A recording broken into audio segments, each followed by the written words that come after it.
Hey guys, it's QuickyBaby and welcome back to World of Tanks. This time I've got a full tank review for you on the Tier 7 American heavy tank, the one and only, the T29. I'm going to quickly run down the statistics that probably make this tank one of the best vehicles in the game, tier for tier, and follow it up with multiple ace tanker gameplays. And if you have no interest in playing the T29, then stick around anyway, and I'll show you how to take them out effectively on the battlefield.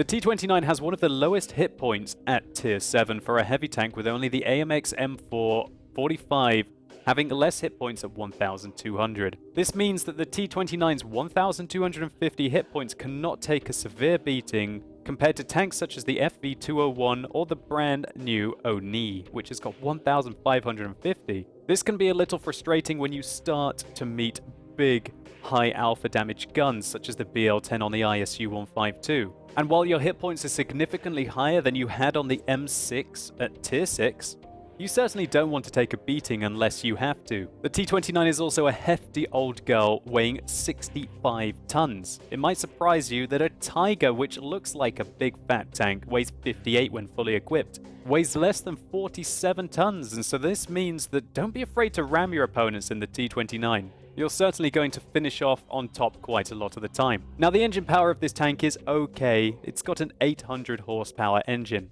which gives this vehicle a rather low specific power ratio of 12.25. And this, combined with some mediocre ground resistances, means that the T29 is truly a heavy tank with regards to its mobility. The top speed limit of this vehicle is 35 kilometers an hour, and the traverse speed isn't that much better at 25 degrees a second. When you compare this to, for example, the Tiger, which has a better top speed limit at 40 kilometers an hour and even a better traverse speed at 26 degrees a second, the T29's mobility doesn't really look that impressive. Now onto the armor, and this is where the good news begins. It's got 102 millimeters of frontal armor, but it's well angled, and we'll get on to more about that in a second, with 76 millimeters of side armor and 51 millimeters of rear hull armor. But the highlight of this tank is the turret, which has to be one of the best tier for tier in the game. With up to 279 millimeters of frontal turret armor, 127 at the side, and 102 at the rear. Which means that if you can get this vehicle hull down, there are going to be very few opponents that you can meet that are reliably going to be able to penetrate you. I would show you the armor model on Tanks GG, but it looks like patch 9.12 has put a few errors in their system.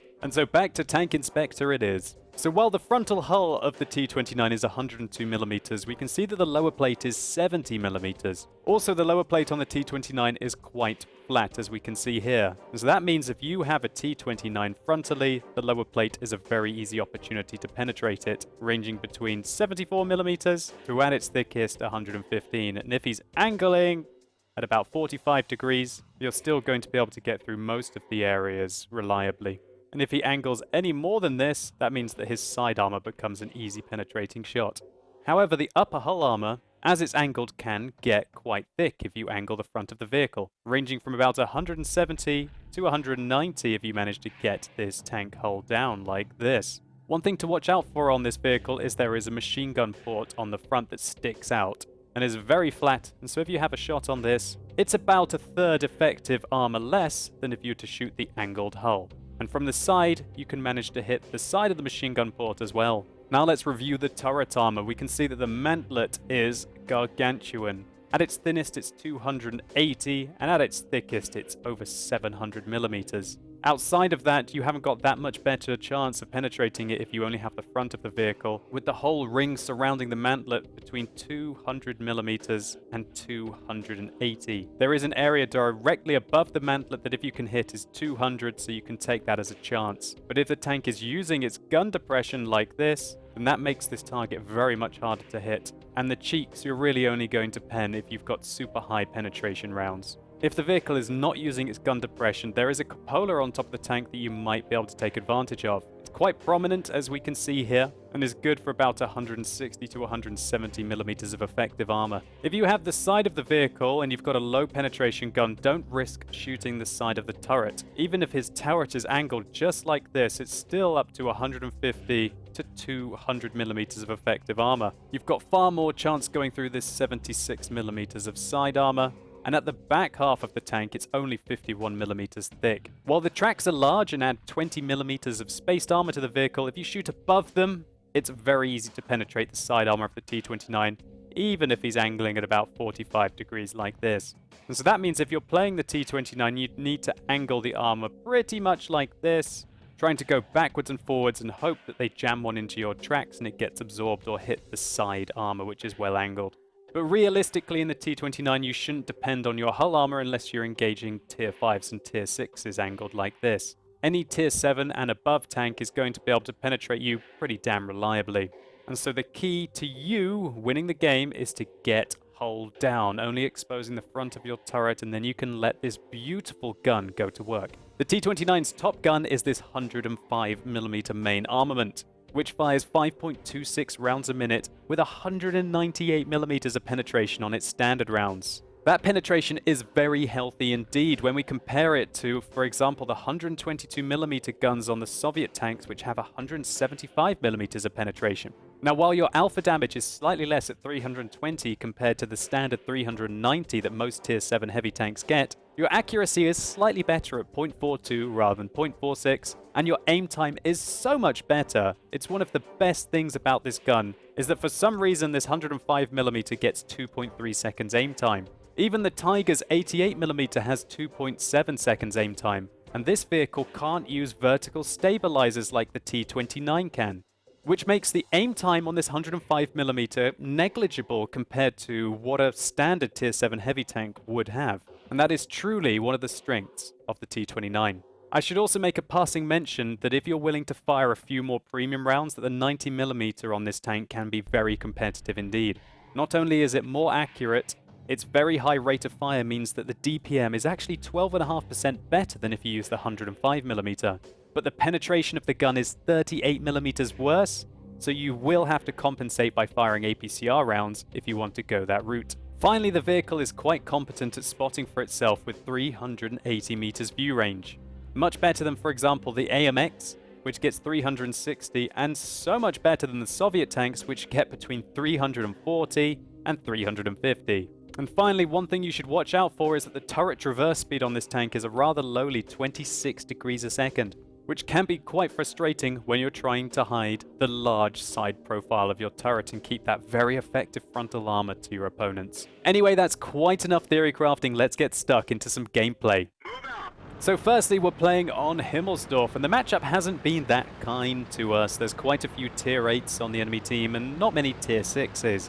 But when you're playing in one of the most powerful tanks tier for tier in the game, at least in my opinion, it doesn't really matter, as I'm going to be showcasing as we fight against a bunch of heavies on top of the hill. Now you might be wondering, well, why are you taking the T29 on top of the hill on Himmelsdorf? Well, when I looked at this matchup, I didn't really see that many medium tanks on the enemy team, high-tier medium tanks, that would be able to give us too much trouble if we were able to get up there. Plus, remember, the T29 has got quite nice gun depression, and so it can use this position here very effectively indeed to hold. The enemies will have to advance to this corner or try and push round here to be able to flank the T29 to dig it out. If I can get up there, I will be very efficient at holding the location. And considering the lack of medium tanks on our team, I also thought at this point that it might be quite likely that some heavies would go up there as well. And if the heavies don't go up there, then we can battle it out with those tier 6 mediums, finish them off, and then probably make our way back down into the town. Now get an idea of the mobility of the T29 here. We're not exactly going very fast up this slope. It truly is a heavy, as I mentioned in the garage. Down to 8 kilometers an hour there as we turn the corner, barely reaching over 10 kilometers up this slope. It's very underwhelming with regards to the engine power of this tank, and so that means that you have to consider carefully where you're going to be taking it. And unless I felt that this matchup was going to play out as slowly as it was, with the amount of heavies and tank destroyers on the enemy team, well, at least vehicles like the 87, I most likely wouldn't have taken this vehicle up the hill, and instead possibly fought it out in these windows. You can hide your hull armor in these windows very well indeed, or side scrape this corner. Although the T29, it can be okay at side scraping, it's certainly not the best. So our first round enters the enemy T32. That's my big brother. That's the tier 8 American heavy tank. And it pretty much has the same gun as me. Well, it has exactly the same gun as me, I know that for a fact. It's got the 105mm, just like I do, but its gun performance is just slightly better. Now I want to shoot this T32 in the side, but I quickly realize that I'm going to give the side of my turret to the Jagdpanther in the IS-6. You've got to try and keep your frontal armor to where the danger zone is. If I turn my turret to the side, the enemies would have had my side profile, and you can't afford to take too many 105mm and 122mm shots to the side of your turret. Now, while 198mm of penetration is great, even the IS-6 armor can start to challenge it. And he looks like he wants to push through. He's probably very frustrated the fact that there's a Tier 7 Heavy and another Tier 7 Heavy holding back 2 Tier 8s with a Tier 7 tank destroyer supporting them. But when you underestimate the T29, just like this IS-6 is, you aren't long destined for the world. I thought I had a much better chance of penetrating him in the side of his turret there than shooting up into the magical track armor. And we reload quickly to be able to put another shot into this T32. Already 2,100 damage done here to Tier 8 heavy tanks, albeit from a one-shot into the Jagdpanther. Well, unfortunately for us, while we've gone up on the hill and claimed the souls of 2 Tier 8 heavy tanks, with no Tier 8 supporting us, looks like the people down in the town haven't had such a good game at all. And our team is already 2 tanks behind. We've lost all of those Borsigs. Wow, a platoon of Borsigs. They must have got caught out. And there's really nothing this Jagdpanther can do in this position. I can pen the top of his tank, and if I only expose my turret armor, there's very little options for him. I think about pushing forwards to go after the Type 58, but I'd far rather get some shots into these heavy tanks that are below me. The gun depression of this vehicle starting to go to town on the back of that Tier 7 Japanese heavy tank, the Oni. So while our DPM is not incredible, you'll notice that we are picking apart tanks fairly rapidly. 3,000 damage done here, 3 kills.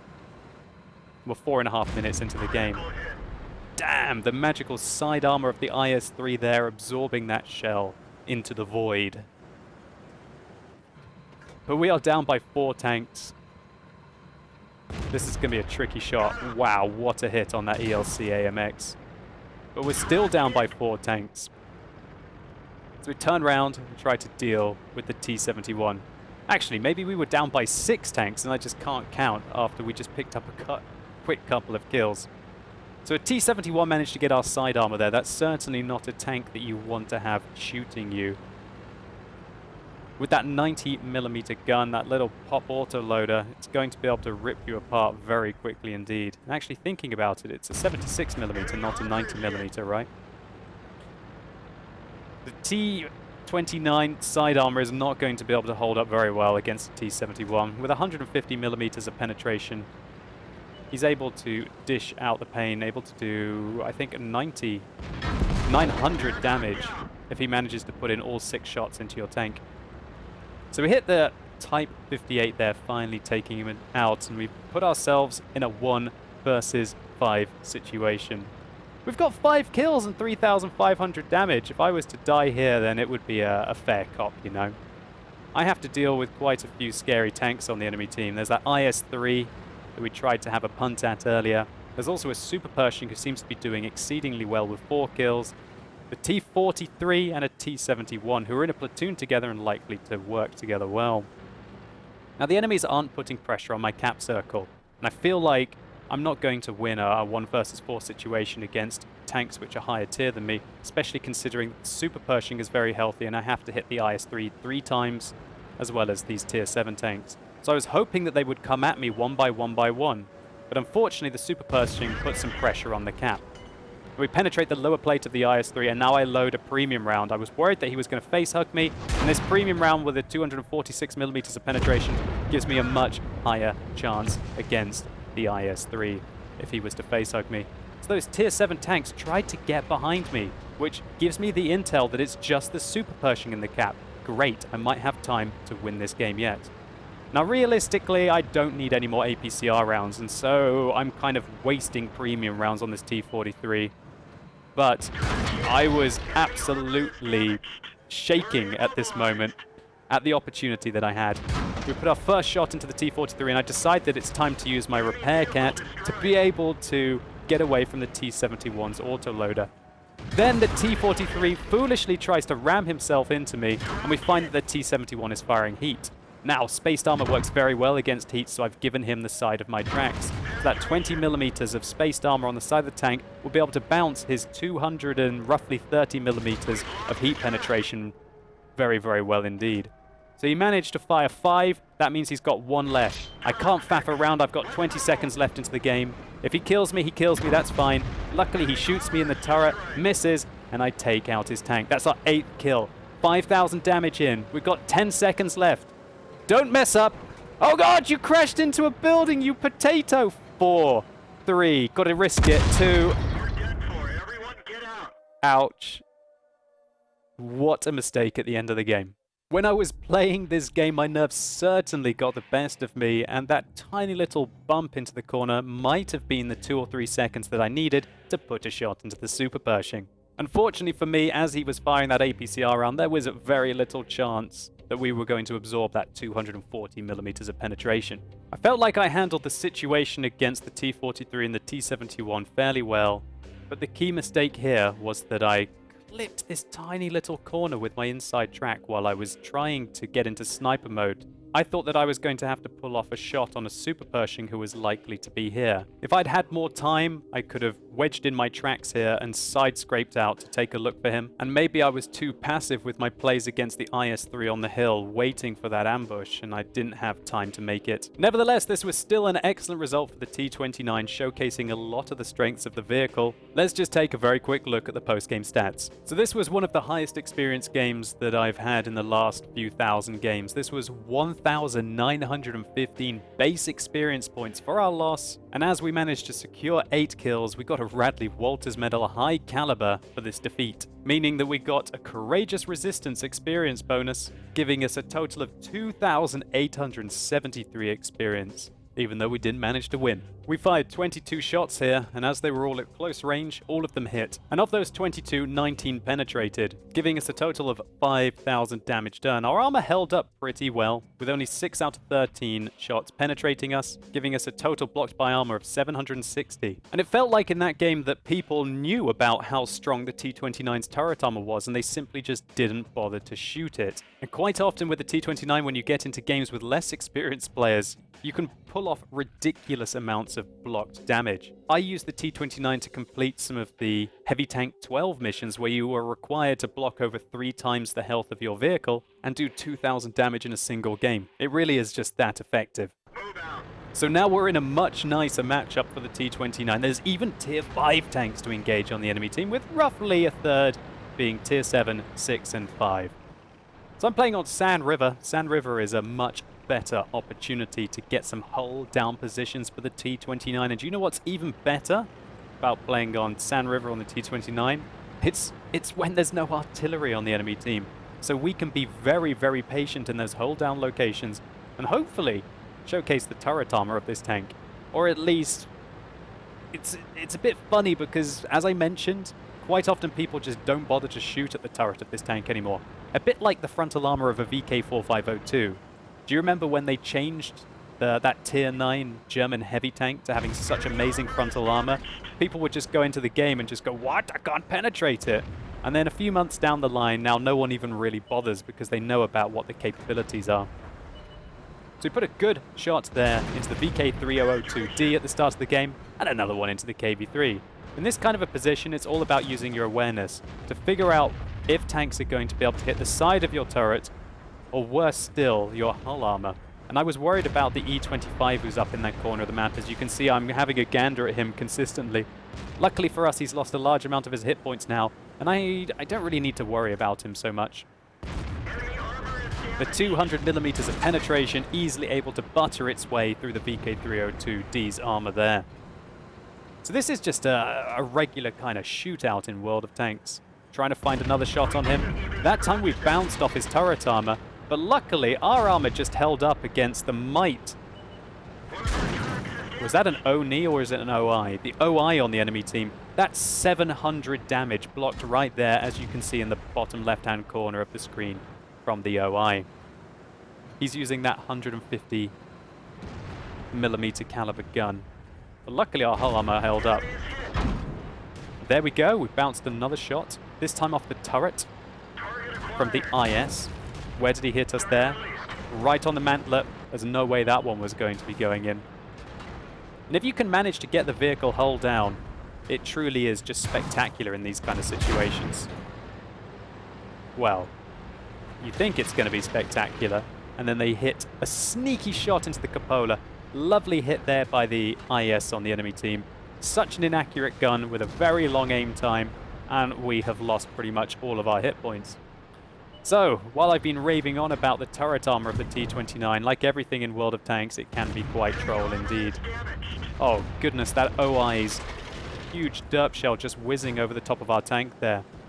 Hopefully it was an AP round rather than a high explosive round, because if it was a high explosive round, it could pretty much hit anywhere on my turret and do significant damage, especially when I've been reduced to 294 hit points. But we're still doing work. We might have got a little unlucky with a couple of the shots hitting us. Another one goes into the tank. This time it hit the lower plate of our hull armor, and earlier a Cromwell hit the side of our tank as well. Well, I know when a situation isn't working out well for me, and I decide to pull back. For some reason, my armor is just not working there at all. And that's what happens if you get hit in the cupola by 122mm caliber shells. But hopefully I can stop this VK302 flanking. Oh dear, we didn't manage to finish him off, but luckily we bounced probably an 88mm caliber shell on the enemy team. And our T150 finishes him off, and now we can engage this VK360-1H. I have a quick look behind me to make sure no one's sneaking up to get shots into the back of my tank, and if I have time to safely put another round into this tier 6 German heavy tank.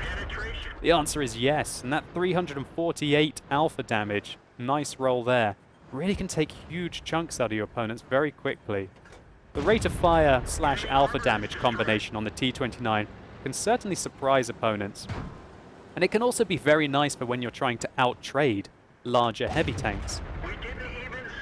As an example, if I'm engaging an IS on the enemy team, if we shoot each other, I know that I have enough time to put another round into him and most likely be able to get back round the corner as well.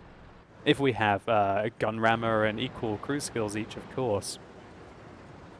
So where is this E25? There he is. Good hit, dangerous tank, taken out the game. Great result. And there's an ELC AMX as well. Take him down. Both of those tanks could have posed us great problems. So, seeing how the enemy have now lost their presence in the mid-ridge, and I don't feel like there are going to be any tanks camping around here, because all of them have been spotted in these positions and these positions down here, I feel like I can progress around. This would be a bad play to make if the enemies were camping up in this location. If you try and progress through to here, all you're going to do is die in the T29 by getting shot in the side. However, because we've accounted for all of the opponents, we know that's not going to be the case. So we put a good hit there into the Cromwell, and he fires an APCR round at us with that 200mm of penetration. It's going to be able to butter its way through the front of the T29's hull armor, as we can see there. If he'd been firing standard rounds, it'd probably been a 50-50 whether it would have gone through or not. But this is where the T29 can be the predator. I can pen the enemy tanks by shooting them pretty much anywhere, and they are very unlikely to be able to go through my turret armor reliably when you're using this kind of gun depression. The reason why this IS was able to hit me so effectively earlier on is because I wasn't using the gun depression. And there's a big difference when a tank is aiming up at you as to when he's aiming on a lower field. Let me explain. If he's at the same level as you, it's quite easy to see the cupola on top of the T29. If you're using the gun depression like I am, then they have no chance to hit that cupola on top of the vehicle. And so that means that sometimes going hull down in the T29 is not enough. You have to go hull down, but also hopefully using the extent of the excellent gun depression that this vehicle gets to be able to exaggerate the angle of the mantlet and to avoid them having shots into your cupola. Now, I know the Sturmil has 348 hit points. Make that 328 now as I finish reloading. And so I was loading a high explosive shell. He's got terrible side armor, and so that means that a high explosive shell is guaranteed to take him out in a single shot. But when he had 350 hit points roughly, I would have been maybe only like a 1 in 3 chance to be able to roll high and to finish him off in a single shell like I needed. So tactical use of high explosive rounds, knowing your alpha damage, and the armor capabilities of your opponents is very, very, very important. Of course, these 105mm high explosive rounds are not as good as the 122mm high explosive rounds, just purely because of the caliber of the shell. It's one of the downsides of vehicles like the Black Prince or even the Carnarvon at tier 8, that you can't use those high explosive rounds to dominate lightly armored tanks, or just to do some splash damage to vehicles that you otherwise couldn't penetrate because they're in tricky situations. Or positions. Probably positions. Which will also cause situations for you. So this game has gone fairly well. Now it's just a case of, let's find that KV3 and shut him down. So another fantastic round here for the T29, picking up 7 kills for 4,600 damage, but considering the kind of matchup I was in, I really wouldn't have wanted anything less. If you're in this kind of a matchup in probably one of the most powerful tanks at tier 7, I think you're doing yourself a disservice if you don't carry your team to victory. The key outcomes of this game is that you should not trust the T29's hull armor. As we can see, it's about a 50-50 even when it's top tier, whether they're going to be able to go through. And from the angle of the ricochets, it looks like they were shooting at me, probably from below and when my hull was angled, whereas the ones that penetrated were where the hull was more flat. Also, we saw that the turret can be very, very strong indeed, but also can annoy you greatly. And when you've got 1,250 hit points, you can't take too many 122mm shells to the top of your tank before you have to reposition yourself to try and avoid them. Nevertheless, I thought this showcased the kind of gameplay that you will have to develop in the T29 if you want to carry games, and was very representative of this tier 7 American heavy tank. Let's just take a very quick look at the post-game stats. So another tasty result for the T29. We got a top gun and a high caliber and a lovely double of 5,188.